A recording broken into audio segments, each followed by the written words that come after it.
ഓം ശ്രീ സായിനാഥായ നമ.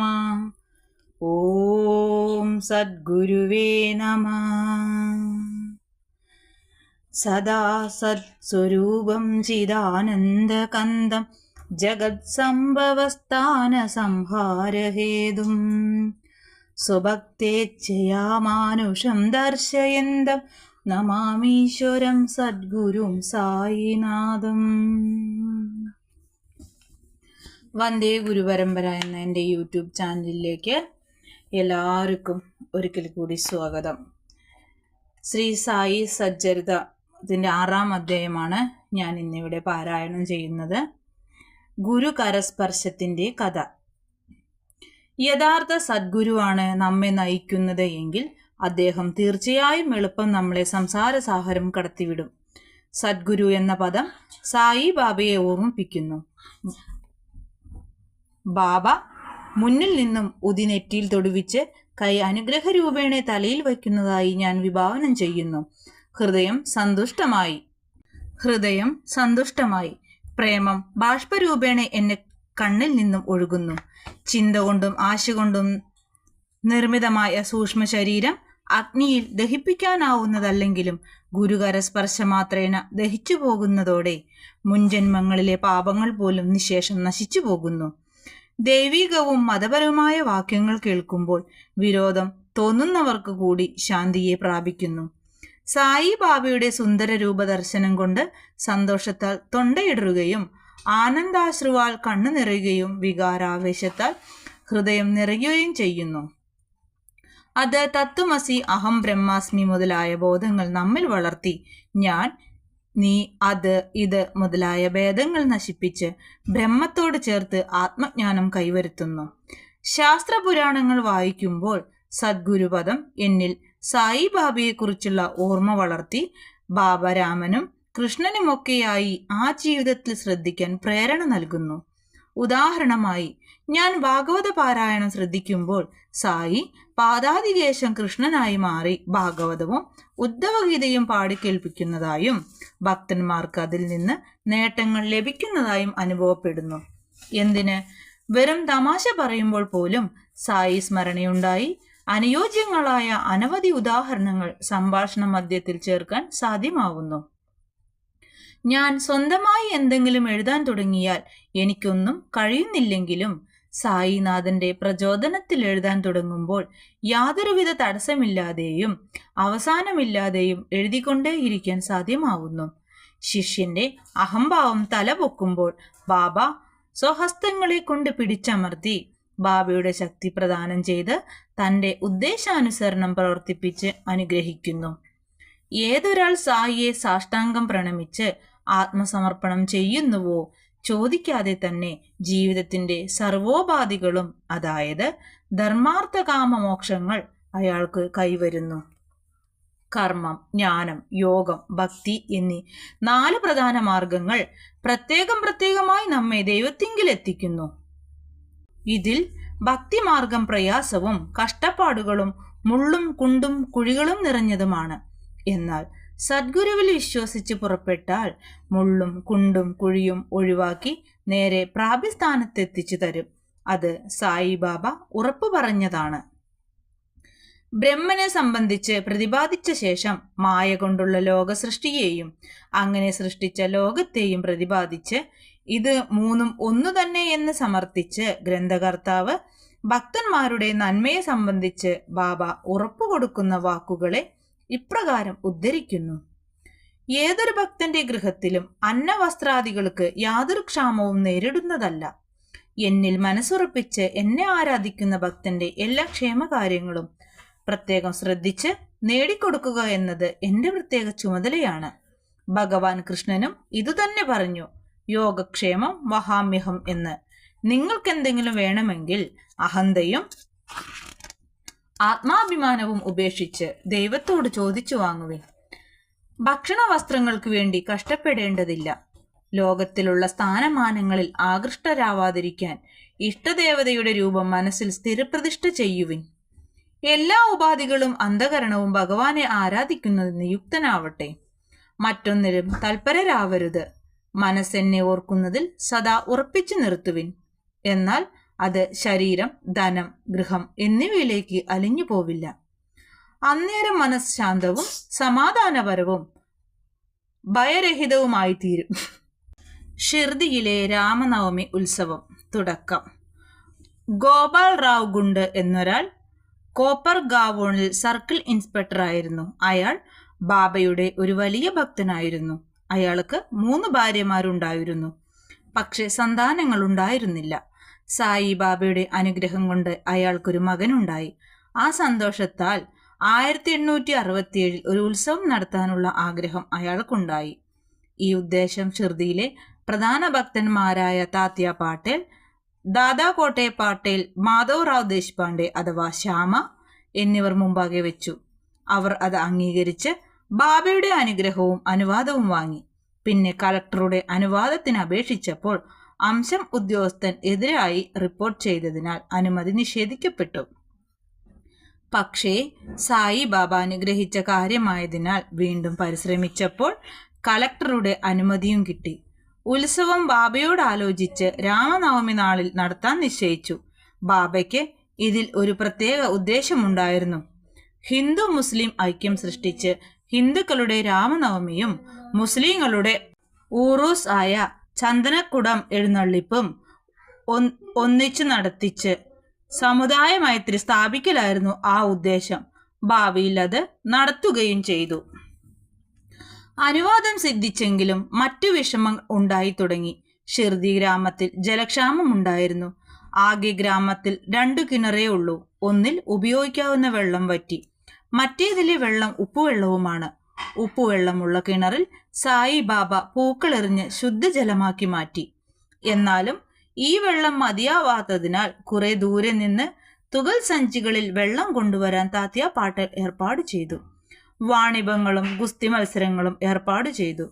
ഗോപാൽ റാവ് ഗുണ്ടിന് അഹമ്മദ് നഗറിൽ ദാമു അന്ന കാസർ എന്നു പേരായ ഒരു സുഹൃത്തുണ്ടായിരുന്നു. അയാൾക്ക് 2 ഭാര്യമാരുണ്ടായിരുന്നിട്ടും കുട്ടികൾ ഉണ്ടായിരുന്നില്ല. അയാൾക്ക് ബാബയുടെ അനുഗ്രഹം കൊണ്ട് പുത്രന്മാരുണ്ടായതിനാൽ ഗുണ്ട് അയാളോട് എഴുന്നള്ളിപ്പിന് ഒരു കൊടിക്കൂർ അയക്കാൻ ആവശ്യപ്പെട്ടു. കൂടാതെ നാനാ സാഹേബ് നിമോങ്കാറും ചിത്രവേല ചെയ്ത് കൊടിക്കൂർ അയച്ചു. ഈ 2 കൊടിക്കൂറുകളും എഴുന്നള്ളിച്ച് ഗ്രാമം ചുറ്റി തിരികെ വന്ന് ദ്വാരകാമയി മസ്ജിദിന്റെ 2 ഭാഗങ്ങളിലായി സ്ഥാപിക്കപ്പെട്ടു. ഈ ചടങ്ങ് അതേപോലെ ഇപ്പോഴും നടത്തിവരുന്നു. ചന്ദനക്കുടം ഘോഷയാത്ര വരവ്. ഈ ഉത്സവത്തിന് മറ്റൊരു വരവും കൂടി തുടങ്ങിവെച്ചു. ഇത് അമീർ ഷക്കാർ ദലാൻ എന്ന മുഹമ്മദ് ഭക്തന്റെ ഉത്സാഹത്തിലാണ് തുടങ്ങിയത്. ഇത് വലിയ മുസ്ലിം സിദ്ധന്മാരെ ബഹുമാനിക്കാനുള്ള ഉത്സവമാണ്. താലങ്ങളിൽ ചന്ദനം അരച്ചതും ചന്ദനപ്പൊടിയും ഇട്ട് ധൂമവും ചന്ദനത്തിരികളും കത്തിച്ച് മുന്നിൽ പിടിച്ച് വാദ്യാഘോഷങ്ങളോടുകൂടി ഗ്രാമത്തിൽ എഴുന്നള്ളിപ്പിനായി ചുറ്റി മസ്ജിദിൽ വന്ന് ചന്ദനം വേപ്പുമരത്തിന്മേലും ചുമരിന്മേലും കൈകൊണ്ട് വാരിപ്പൂശലാണ് ഈ ഉത്സവ ചടങ്ങ്. ആദ്യ 3 കൊല്ലം അമീർ ഷക്കാർ ഇതിന് മേൽനോട്ടം നടത്തി. പിന്നീട് അയാളുടെ ഭാര്യയാണ് അത് നടത്തിയത്. ഒരേ സമയം ഹിന്ദുക്കളുടെ കൊടികയറ്റവും മുസ്ലിങ്ങളുടെ ചന്ദനക്കുടം എഴുന്നള്ളിപ്പും യാതൊരു കുഴപ്പവും കൂടാതെ ഇന്നും നടന്നു വരുന്നു. ഒരുക്കങ്ങൾ. ഈ ദിവസം സായി ബാബ ഭക്തന്മാർക്ക് വളരെ പ്രധാനമാണ്. അധികം പേരും അന്ന് അവിടെ എത്തി ഓരോ ചുമതലകൾ ഏറ്റെടുക്കും. താത്യ കോട്ടെ പാട്ടേൽ പുറം കാര്യങ്ങൾ അന്വേഷിക്കും. അകത്തെ കാര്യങ്ങൾ ഭക്തയായ രാധാകൃഷ്ണമയി നോക്കിക്കൊള്ളും. അവരുടെ ഗൃഹം ഭക്തന്മാരെ കൊണ്ട് നിറഞ്ഞിരിക്കും. ഭക്തന്മാരുടെ സൗകര്യവും ഉത്സവകാര്യങ്ങളും ആ വൃദ്ധ സ്ത്രീക്ക് ഒരേ സമയം നോക്കേണ്ടി വരും. കൂടാതെ മുഴുവൻ മസ്ജിദും കഴുകി വൃത്തിയാക്കി വെള്ളവലിക്കലും അവർ ചെയ്യിച്ചു. ധുനി കത്തുന്നതുകൊണ്ട് അവിടെ മുഴുവൻ പുക പിടിച്ച് കറുത്തുകിടക്കുകയായിരുന്നു. ഇത് ബാബ ചാവടിയിൽ കിടക്കുന്ന അവസരം തലേന്ന് രാത്രിയാണ് അവർ ചെയ്യിച്ചത്. മുഴുവൻ സാധനങ്ങളും ധുനിയും എടുത്തു മാറ്റിയാണ് വൃത്തിയാക്കിയത്. അതിൽ പിന്നെ എല്ലാം പൂർവ്വസ്ഥാനത്ത് വെച്ചു. സായി ബാബയ്ക്ക് പ്രിയങ്കരമായ അന്നദാനവും പലഹാരങ്ങളും രാധാകൃഷ്ണമായിയുടെ വീട്ടിൽ വെച്ചൊരുക്കും. അതിൽ വളരെ ധനികരും പ്രബലരുമായ ഭക്തർ പങ്കെടുത്തുകൊള്ളും. രാമനവമി മഹോത്സവമായി രൂപപ്പെടുത്തിയത്. ഒരു ചെറിയ അടിയന്തരമെന്ന നിലയിൽ തുടങ്ങിവെച്ച ഈ എഴുന്നള്ളിപ്പുകൾ 1912 വളരെ ലളിതമായ രീതിയിൽ നടന്നു. അതിൽ പിന്നെ അതിന് മാറ്റം വന്നു. ആ കൊല്ലം സായി സഗുണോപാസന എന്ന ലഘുലേഖയുടെ കർത്താവായ കൃഷ്ണറാവു ജോഗേശ്വർ ഭീഷ്മ എന്നയാൾ അമരാവതിയിലുള്ള ദാദാസാഹേബ് ഖബർദിയോടുകൂടി അടിയന്തരത്തിന് വന്ന് ദീക്ഷിത് വാഡയിൽ താമസിച്ചു. അവിടെ വരാന്തിയിൽ കിടക്കുമ്പോൾ പൂജാ സാമഗ്രികളുമായി ലക്ഷ്മൺ റാവു എന്ന കാക്ക മഹാജനി പോകുന്നത് കണ്ടു. അപ്പോൾ അയാൾക്ക് ഒരാശയം മനസ്സിലുദിച്ച് മഹാജനിയെ വിളിച്ചു ചർച്ച ചെയ്തു. ഈ അടിയന്തരം ഷിർദിയിൽ രാമനവമി ദിവസം കഴിക്കുന്നതിൽ ഒരു ദൈവകൽപ്പിതമുണ്ട്. രാമനവമി ഹിന്ദുക്കൾക്ക് പ്രധാനമാണല്ലോ. അപ്പോൾ എന്തുകൊണ്ട് ഇതൊരു രാമനവമി മഹോത്സവമാക്കിക്കൂടാ? എന്തുകൊണ്ട് ശ്രീരാമ ജയന്തി ഇവിടെ കൊണ്ടാടിക്കൂടാ? കാക്ക മഹാജനിക്കും അത് തരക്കേടില്ലെന്ന് തോന്നി. ബാബയുടെ അനുമതി ചോദിക്കാൻ നിശ്ചയിച്ചു. പ്രധാനമായി ഉത്സവത്തിന് കീർത്തനം പാടാൻ ഒരു ഹരിദാസിനെ കിട്ടലിലായിരുന്നു പ്രധാന വശം. ഭീഷ്മൻ പറഞ്ഞു, എന്റെ രാമാക്യൻ എന്ന കവിത തയ്യാറായിരിക്കുന്നു, ഞാൻ തന്നെ കീർത്തനം പാടാം. കാക്ക മഹാജനി ഹാർമോണിയം വായിച്ചാൽ മതി. രാധാകൃഷ്ണമായി ഉണ്ടാക്കിയ സുന്തവട ചുക്കുപൊടിച്ച് പഞ്ചസാര ചേർത്ത് ഉണ്ടാക്കുന്ന സുന്തവട പ്രസാദമായി കൊടുക്കാനും ഏർപ്പാട് ചെയ്തു. അങ്ങനെ അവർ ഉടനെ മസ്ജിദിലേക്ക് ബാബയുടെ അനുവാദം വാങ്ങാനായി പോയി. എല്ലാം അറിയുന്ന ബാബ എന്താണ് സത്രത്തിൽ നടന്നുകൊണ്ടിരിക്കുന്നത് എന്ന് ചോദിച്ചു. അതിന്റെ ഉദ്ദേശം മനസ്സിലാവാതെ മഹാജനി മിണ്ടാതിരുന്നു. ബാബ ഉടനെ ഭീഷ്മനോട് അയാൾക്കെന്താ പറയാനുള്ളതെന്ന് ചോദിച്ചു. അയാൾ രാമനവമി മഹോത്സവമായി നടത്താനുള്ള പരിപാടി വിവരിച്ച് ബാബയുടെ അനുമതി ചോദിക്കുകയും ബാബ അനുവാദം കൊടുക്കുകയും ചെയ്തു. എല്ലാവരും സന്തുഷ്ടരായി ജയന്തി മഹോത്സവത്തിന് ഏർപ്പാട് ചെയ്തു. അടുത്ത ദിവസം മസ്ജിദ് അലങ്കരിച്ച് രാധാകൃഷ്ണമായി കൊടുത്ത ഒരു തൊട്ടിൽ ബാബയുടെ ഇരിപ്പിടത്തിനടുത്ത് തൂക്കി നിർത്തി പരിപാടി തുടങ്ങി. ഭീഷ്മൻ കീർത്തനവും മഹാജനി ഹാർമോണിയം വായനയ്ക്കും എഴുന്നേറ്റു. സായി ബാബ മഹാജനിയെ വിളിക്കാൻ ആളയച്ചു. അയാൾ സംശയിച്ചു നിന്നു. ബാബ എല്ലാം മുടക്കിയാലോ എന്ന്. പക്ഷേ ബാബയുടെ അടുക്കൽ ചെന്നപ്പോൾ എന്തെല്ലാമാണ് നടക്കുന്നത്, എന്തിനാണ് ഈ തൊട്ടിൽ എന്ന് ചോദിച്ചു. മഹാജനി അത് രാമനവമി മഹോത്സവം തുടങ്ങിയതാണെന്നും തൊട്ടിൽ അതിന് തൂക്കിയതാണെന്നും പറഞ്ഞു. ഉടനെ ബാബ ഒരു മാലയെടുത്ത് മഹാജനിക്ക് അണിയിക്കുകയും ഭീഷ്മൻ അണിയാൻ മറ്റൊരു മാല കൊടുത്തയക്കുകയും ചെയ്തു. അതോടുകൂടി കീർത്തനവും തുടങ്ങി. അതിൻ്റെ അവസാനം ശ്രീരാം കി ജയ് എന്ന് അഭിവാദനം ചെയ്ത് സിന്ദൂരം 4 ഭാഗത്തേക്കും വാരിയെറിഞ്ഞു. എല്ലാവരും പരമസന്തുഷ്ടരായിരിക്കെ പെട്ടെന്നൊരലർച്ച കേട്ടു. തീരെ ശ്രദ്ധയില്ലാതെ വാരി വലിച്ചെറിഞ്ഞ കുങ്കുമം ബാബയുടെ കണ്ണിൽ പോയിരുന്നു. ബാബയ്ക്ക് കോപം വന്ന് എല്ലാവരെയും അത്യുച്ചത്തിൽ ചീത്ത പറയുകയായിരുന്നു. ജനങ്ങൾ ഇത് കണ്ട് ഭയപ്പെട്ട് 4 ഭാഗത്തേക്ക് ഓടി. ബാബയുടെ അടുത്ത ഭക്തന്മാർ ഈ കോപവും ശകാരവും അനുഗ്രഹമായി കരുതി. അവരുടെ അഭിപ്രായം രാമൻ ജനിച്ചപ്പോൾ രാവണ നിഗ്രഹത്തിനുള്ള കോപം ബാബ കാണിച്ചതാണെന്നും അത് അഹംഭാവം മുതലായവ നശിപ്പിക്കാനുള്ള ഉപാധിയായി കാണേണ്ടതാണെന്നും ആയിരുന്നു. കൂടാതെ പുതുതായി എന്തു ഷിർദിയിൽ തുടങ്ങിയാലും ബാബ കോപിക്കലുള്ളതുകൊണ്ട് അവർ ശാന്തരായിരുന്നു. രാധാകൃഷ്ണമായിക്ക് ബാബ തൊട്ടിൽ പൊളിച്ചു കളയുമോ എന്നായിരുന്നു ഭയം. അതുകൊണ്ട് മഹാജനിയോട് തൊട്ടിൽ മെല്ലെ നീക്കം ചെയ്യാൻ പറഞ്ഞു. ബാബ അയാളോട് അനങ്ങിപ്പോവരുതെന്ന് കൽപ്പിച്ചു.